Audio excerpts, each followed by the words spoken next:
ராஜா, நான் சொல்றது கொஞ்சம் பொறுமையா கேளு. ராஜா, இதுக்கு மேல மரியாதை இல்ல. என் பேச்ச கேளு. ஏய், அப்படி என்ன சொல்ல போறீங்க? என்ன நடந்ததுன்னு தெரியுமா? ராஜனா, என் பேச்ச கேட்க மாட்டியா?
உன்கிட்ட ஒரு விஷயத்தை மறைச்சிட்டேன். நம் வரத்துக்கு முன்னாடி நான் உன்னதான் காத்திருக்கிறேன். ஒரு லெட்டர் எழுதி வச்சுட்டு தான் வந்தேன். இப்ப என் காதல் ஜெயிக்கலனாலும் பரவாயில்ல. ஆனா அண்ணன் உன்னை நம்பிக்கை துரோகினி நினைச்சிடக்கூடாது. சீக்கிரம் அண்ணகிட்ட கூட்டிட்டு போ. டாக்டர், என்ன பாரு நந்தினி. நந்தினி, பிளட் நிறைய வேஸ்ட் ஆயிடுச்சு. அன்கான்சியஸ் போகாம பாத்துக்கணும்.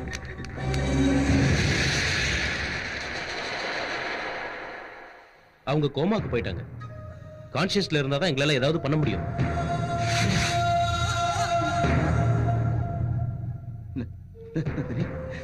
நந்தினி, என்கிட்ட பேசு நந்தினி. உனக்கு எதுவும் ஆகாது நந்தினி. நந்தினி, என்கிட்ட பேசு நந்தினி. என்கிட்ட பேசு நந்தினி. நந்தினி, நந்தினி, என்கிட்ட பேசு.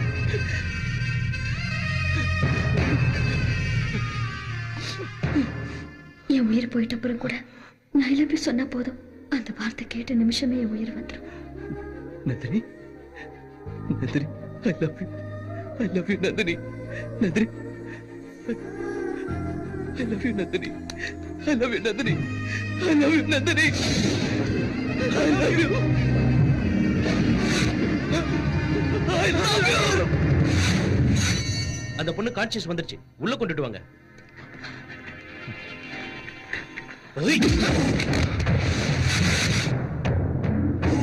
சுவாமி, எதை பார்க்க கூடாது கேட்க கூடாதுன்னு நினைச்சனோ அது இப்ப நடந்துச்சா?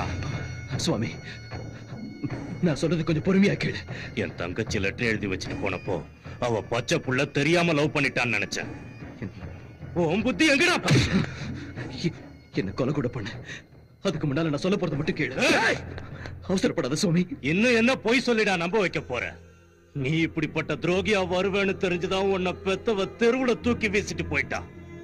அது தெரியாததால நான் உன்னை தலையில தூக்கி வச்சு ஆடிட்டேன்டா.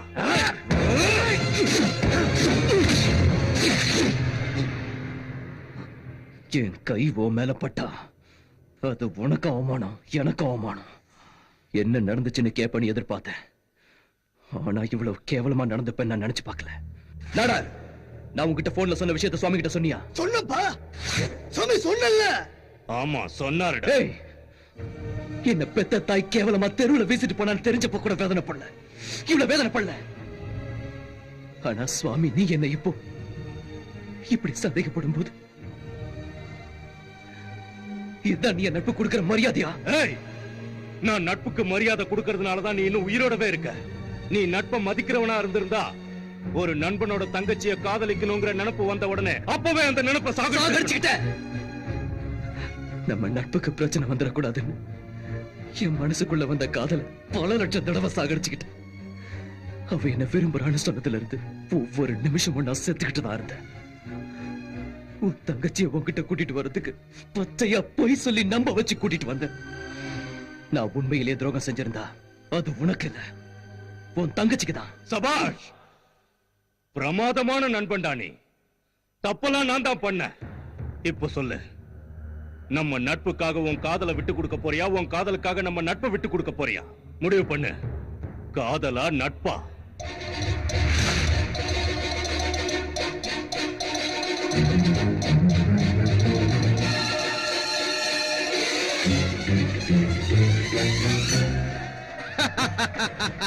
சபாஷ் நாடார, நீ சொன்ன ஒரு சின்ன பொய் அவங்க ரெண்டு பேரையும் பிரிச்சிருச்சு. காதல் இந்த உலகத்துல எத்தனை உயிர்களை எடுத்திருக்கு, இவங்க ரெண்டு பேரையும் கூட விட்டு வைக்காது. அவனுங்க சாவறானுங்களோ இல்லையா தெரியாது, ஆனா ஹாஸ்பிடல்ல இருந்த ஒவ்வொரு நிமிஷமும் சாவு என்ன துரத்துற மாதிரி இருக்கு. நாடார, சாவ பத்தி கவலைப்படாத. கல்யாணத்தை எப்படி பண்ணணும்னு யோசி. இதுக்கு நடுவுல அந்த சங்கர கல்யாணத்தை நிறுத்த மண்டபத்துக்கு வந்துட்டான்னா அப்படி நடந்தா சுவாமி சங்கர போட்டுருவான். கல்யாண தேதியை மட்டும் நீ பிக்ஸ் பண்ணு, மத்தத நான் பாத்துக்கிறேன். அண்ணா,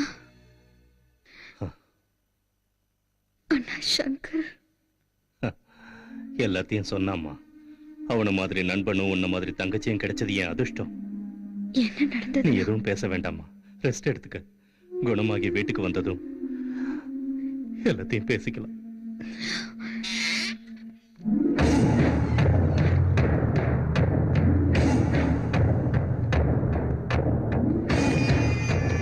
ஏய் அண்ணா, இங்க நடந்த எதுவும் நந்தினிக்கு தெரியக்கூடாது. சங்கர் எங்க? அவன் சொன்ன அந்த ஒரே ஒரு வார்த்தையாலதான் துடிக்க மறந்த உன் இதயம் இன்னைக்கு அவனுக்காக மட்டும் வாழுது. சங்கர் எங்க? சொல்லு கண்ணம்மா, என்ன கண்ணம்மா நடந்தது? பெரிய பிரச்சனையா போச்சுமா.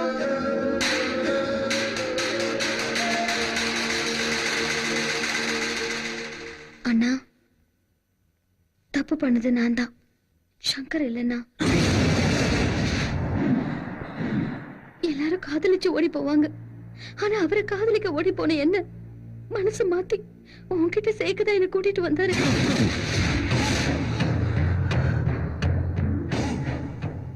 தங்கச்சி தான் உயிர், நட்பு தான் உலகம், இடையில நான் தான் பைத்தியக்காரன்னு இப்ப நல்லா தெரிஞ்சுக்கிட்டம்மா. அண்ணா, நீதான் என் உயிர்னு நினைச்சு வளர்த்ததுக்கு நீ என் நெஞ்சில மிதிச்சிட்ட. அவனை தலைக்கு மேல தூக்கி வச்சு ஆடினதுக்கு சரியான பாடம் கத்துக்கிட்டான். இதுவே போதும். நான் சங்கரை காதலிக்கிறது உண்மை. அவருக்கும் என் மேல காதல் இருந்தாலும் உன் மேல உள்ள பாசத்தால உனக்கு துரோகம் பண்ணக்கூடாதுன்னு என்கிட்ட சொல்லல. என் கண்ணு முன்னாடியே உன்னை லவ் பண்றேன்னு சொன்னாமா. தயவு செஞ்சு புரிஞ்சுக்கோண்ணா, என் காதலை சாகடிச்சுக்க என்னால முடியும், ஆனா அவர் காதலை சாகடிச்சுக்க சொல்லி என்னால சொல்ல முடியாது. ஏன்னா அவர் மனசுல காதலை உருவாக்குனதே நான் தான் நாடார் வீட்டுக்கு கல்யாணத்தை பத்தி பேச போகும்போது நீ காதலிக்கிறத சொல்லியிருந்தா நான் அவருக்கு வாக்கு கொடுத்திருக்க மாட்டேன்ல. அட்லீஸ்ட் நிச்சயதார்த்தத்துக்கு முன்னாடியாவது நீ என்கிட்ட உண்மையை சொல்லியிருந்தா நான் புரிஞ்சுக்கிட்டு இருப்பேன்ல. சங்கர் எந்த தப்பு பண்ணலண்ணா. தப்பு செய்யல, துரோகம் செஞ்சிருக்கான், நம்பிக்கை துரோகம் செஞ்சிருக்கான். உனக்கு அவன் தான் வேணும்னா போ, இல்ல நான் தான் வேணும்னாலும் போ. ஆனா ஒண்ணு மட்டும் மறக்காம சொல்லு, 2 நாளைக்கு முன்னாடி உன் மேல வந்த காதலை விட 20 வருஷம் பாசம் காட்டி வளர்த்த எங்க அண்ணன் அன்பு பெருசுன்னு மூஞ்சில அடிச்ச மாதிரி சொல்லிட்டு வா. அப்பதான் நீ என் தங்கச்சின்னு பெருமைப்படுவ. அவன் தான் வேணும்னா உங்க அண்ணன் செத்துட்டான்னு நினைச்சுக்க. இங்க வராத, போ.